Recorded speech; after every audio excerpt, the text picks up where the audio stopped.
The tale of the Vikings' brief, yet significant, presence in North America remains one of history's most fascinating mysteries. Over 1,000 years ago, these fierce Norsemen from Greenland and Iceland ventured far beyond the known world, embarking on daring expeditions to a land they called Vinland. The Vikings were not only skilled warriors, but also pioneering explorers who set foot in the Americas centuries before Columbus. Yet their legacy in the New World was short-lived and riddled with intrigue.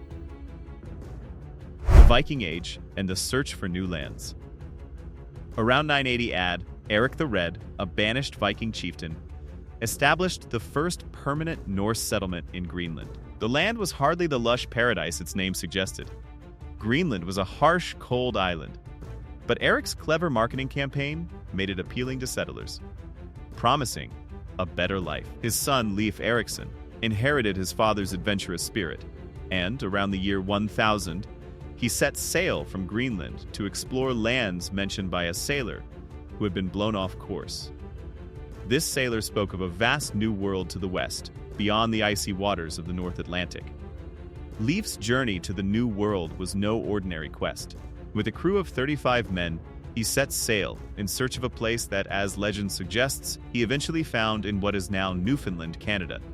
This land was dubbed Vinland, or Land of Wine, in the Norse sagas, though it is more likely that the name referred to the abundance of wild grapes, not vineyards.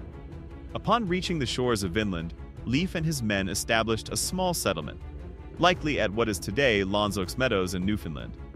There, they encountered a people they called the Skrælings. While the exact identity of these Skrælings is debated, most historians agree that they were likely the ancestors of the Inuit, a people who had been living in North America for thousands of years. However, despite the initial excitement of discovering a new land, Leif's settlement in Vinland was short-lived. The Vikings didn't stay long, and no reports of significant interactions with the Skrælings during this time exist. Leif and his men returned to Greenland, leaving behind only the legends of their discovery. Thorvald Erikson's tragic voyage. A few years after Leif's departure, his brother, Thorvald Erikson, ventured back to Vinland with a new crew to establish a more permanent settlement. Thorvald's journey, however, would end in tragedy. After spending the winter at Leif's abandoned camp, Thorvald's crew encountered a group of Native Americans, whom they later called Skrælings, sleeping near their canoes. In a shocking turn of events, the Vikings attacked the sleeping Native Americans, killing all but one of them. The surviving member fled to warn others. As a result, a battle erupted between the Vikings and the Native Americans. Thorvald was struck by an arrow and died from his injuries. The Vikings, though wary of further conflict, decided to leave and return to Greenland. Thorvald's death marked the end of the Viking presence in Vinland for some time, the failed colony. Several years later, another Viking, Thorfinn Karlsefni, made an ambitious attempt to settle in Vinland. Thorfinn was a wealthy merchant and a man of noble descent, and he organized an expedition of over 160 men, women, and livestock. The journey was more ambitious than those of his predecessors, and he intended to establish a thriving colony in the New World. Thorfinn and his crew settled in a region they called Straumfjord, which was likely located along the eastern shores of North America. The Vikings initially made peaceful contact with the local inhabitants, trading goods such as cloth and milk in exchange for furs. But the peace didn't last long. As tensions mounted, a conflict broke out when a Viking bull frightened a group of Native Americans, causing them to flee. They returned in greater numbers, armed with catapults, and attacked the Viking settlement. A fierce battle ensued, and Thorfinn's settlement was eventually abandoned. Thorfinn and his crew returned to Greenland, and no other Viking expeditions to the New World were recorded for centuries. Archaeological evidence of Viking presence. While much of what we know about the Vikings' expeditions to North America comes from sagas and oral histories, some archaeological evidence has confirmed their presence. One of the most significant discoveries came in the 1960s, when a Norwegian couple, Helge and Anne Stein Ingstad, uncovered the remains of a Viking settlement at Lelands Oaks Meadows on the northern tip of Newfoundland. The site contained 8 sod houses, evidence of ironworking, and a boat-building frame, items that Native Americans of the time could not have produced. This discovery is the only confirmed Viking settlement in North America. The presence of a small bronze pin found at the site further bolstered the claim that the settlement was indeed Viking.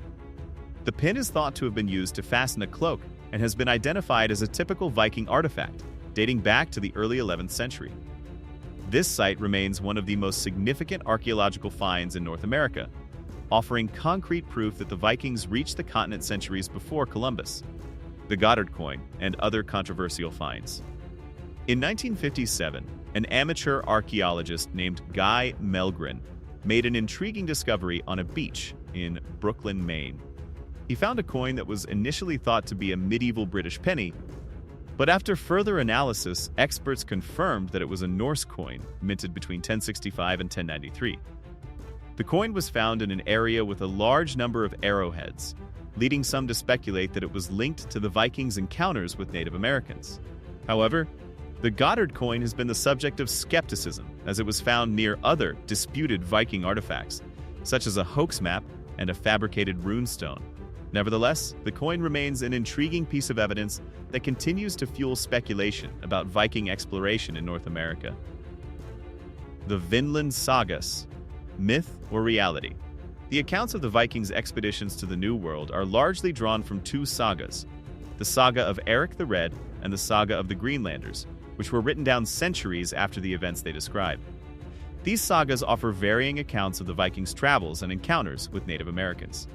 They describe three main regions: Helluland, a flat zone; Markland, of forests; and Vinland of a. These regions have been linked to areas in modern-day Canada, such as Baffin Island, Labrador, and Newfoundland. The sagas also mention a place called Stromfjord, where Thorfinn Karlsefni and his crew supposedly settled. The descriptions of Stromfjord's geography, such as strong currents, high tides, and a bay with craggy rocks, have led scholars to propose several possible locations for the settlement, from the Bay of Fundy in Canada to the Long Island Sound in New York. While the sagas are an invaluable source of information, they were written down centuries after the events they describe, and their accuracy has been questioned by some historians. Still, they remain our primary source for understanding the Vikings' journey to the New World. Why did the Vikings leave? The biggest mystery of all surrounding the Vikings' brief stay in North America is why they didn't stay. Despite their daring voyages and seemingly successful settlements, the Vikings abandoned their colonies in the Americas after only a few years. Many theories have been proposed to explain their departure. One of the most widely accepted theories is that the Vikings were driven out by hostile Native Americans, whose numbers and resistance grew as the Vikings encroached on their lands. Another possibility is that the Vikings didn't bring enough settlers or supplies to establish a lasting colony. But perhaps the most compelling reason for their retreat is the changing climate. During the 11th century, the Vikings enjoyed a warmer climate known as the medieval warm period, which allowed for easier navigation and exploration. However, by the 12th century, the onset of the Little Ice Age made sea routes impassable, and life on Greenland and Iceland became increasingly difficult due to colder temperatures and food shortages. By the time the Vikings abandoned North America, they were facing severe challenges back home. Greenland's population dwindled, and many of their settlements were abandoned or destroyed. And that's the story of the Vikings in North America, an adventure full of mystery, ambition, and unexpected twists.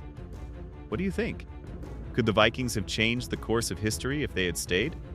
Let us know in the comments below.